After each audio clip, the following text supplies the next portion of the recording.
want to thank the American people for the extraordinary honor of being elected your 47th president and your 45th president. His campaign has been so historic in so many ways. This is a magnificent victory for the American people that will allow us to make America great again. There you go. Donald Trump is officially the president-elect, and it's not even close. It's the first time since Grover Cleveland and the second ever a president has won 2 non-consecutive terms, although others have tried. The history books will look back at this as one of the greatest, if not the greatest, political comeback of all time. I think just remember how things have happened in the last 4 years. Donald Trump has secured more than 270 electoral votes so far. He flipped battlegrounds including Pennsylvania, Georgia, and Wisconsin red, and defending North Carolina. A couple still have not been declared. I can't believe I'm saying this. As President-elect Trump prepares for a return to the White House, he will do some with a Republican majority in the Senate for the first time in 4 years after flipping an Ohio seat red.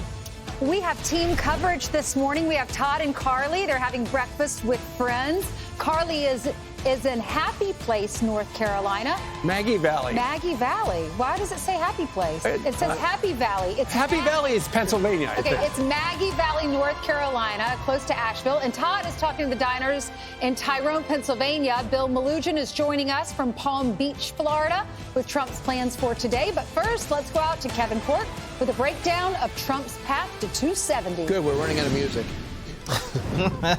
Good morning, guys. Now, if you predicted a clean sweep of the battleground states by now President-elect Trump, and that, of course, you didn't work for the campaign, I would tell you get out there and buy yourself a lotto ticket right now because Lady Luck is clearly on your side. Either that or a historic campaign, maybe both. I mean, take a look at the battleground states. North Carolina, Trump wins. Georgia, Trump wins. Pennsylvania, Trump wins. Wisconsin, same story. Oh, and by the way, he's leading in Arizona and in Michigan and in Nevada and in Alaska. I didn't even mention that. Of course, it's not a battleground state, but you get the picture. And while the former president, now president-elect, is leading in all those states up for grabs, yeah, we'll likely have results from each and every one of them at some point today, and that is very good news for everybody. Meantime, here's a bit of voter analysis for you. In case you're wondering about the Hispanic vote, yeah, of course, the Democrats do very well. Look at what Joe Biden did in 2020, 63%.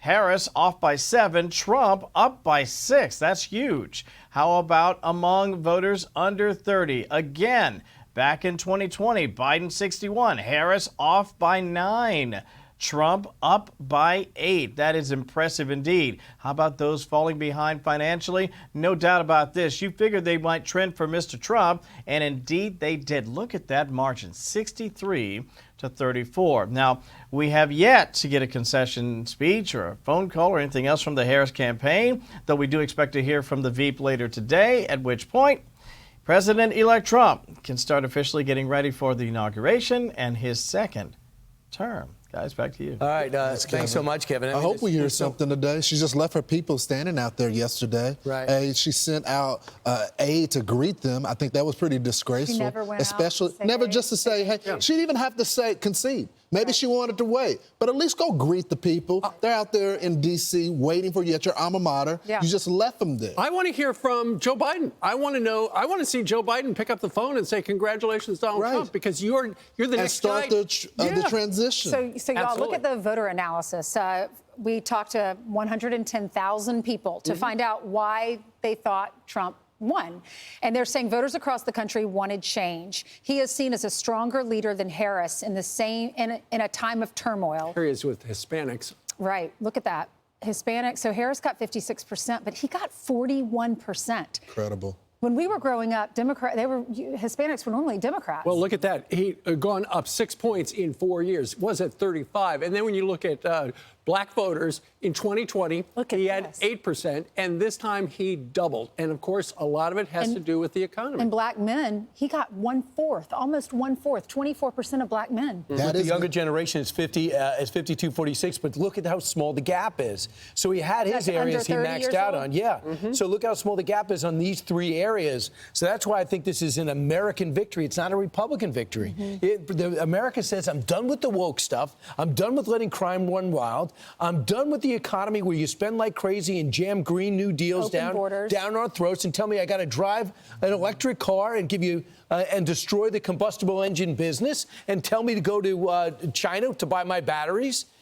People are done with it. And then you look at where you have somebody who's running for office who would not tell you what she did and what she stands for, and then when in trouble, called every celebrity in the world. And would this have been different if Cardi B could work the teleprompter and been able to read her speech? Well, Brian, it's also a hand to the celebrities as well. You don't get to tell us what to do. You don't get to lecture different minority groups and tell them and shame them for picking their personal circumstance over the joy, which is apparently disappeared now. There's no more joy. Right. Lucas Tomlinson just sent me a stat. In 4 years ago, Biden-Harris got 81 million votes, right? 81 million. So far, 66 million. That's quite a fall off. Yeah. Of course, not all the votes are in. For Harris. But still. For Harris. Where's Trump at right now?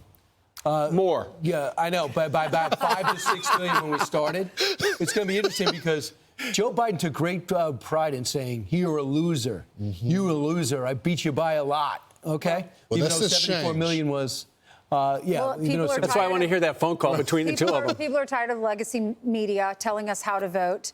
We saw right through that, and we're tired of being called un-American and trash just because of the one person that many people like to vote for. And also, I think we should stop with the illusion that Shapiro would have delivered Pennsylvania. Right. He wouldn't have, because if you look at Georgia, North Carolina, Arizona, where it's heading, Nevada, where it's staying, the whole blue wall, why would we think that a so-called moderate governor, although Pennsylvanians don't think he's moderate, even though he's better on his feet than Tim Walz with a better resume, I don't think he would have flipped Pennsylvania. I think there's a different message. He might not have flipped it, but they definitely would have gotten more votes. I'm Steve Ducey. I'm Brian Kilmeade. And I'm Ainsley Earhart. And click here to subscribe to the Fox News YouTube page to catch our hottest interviews and most compelling analysis.